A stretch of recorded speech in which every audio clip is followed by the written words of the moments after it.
Some instructor suggestions when using something like CMP is to really focus on that launch, explore, and summarize. So the launch is what they use for teachers and students to excel and challenge themselves and open themselves up to connecting to prior knowledge and then presenting change.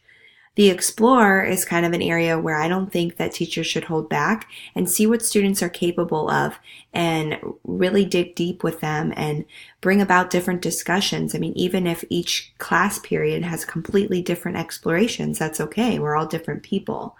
From there, CMP hopes that by providing this, students will be able to kind of dig more deep into their individual needs, and then you're kind of set up for the summarizing.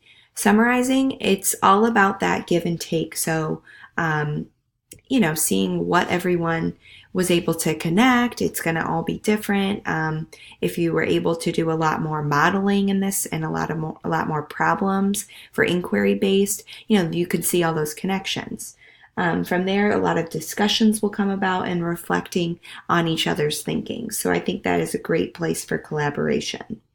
One other thing I want to add is that teachers should really focus on the depth more, and CMP is all about this depth and not looking more at the spiraling, because we really want to avoid reteaching material. We want students to connect with it right when we teach it and build on it.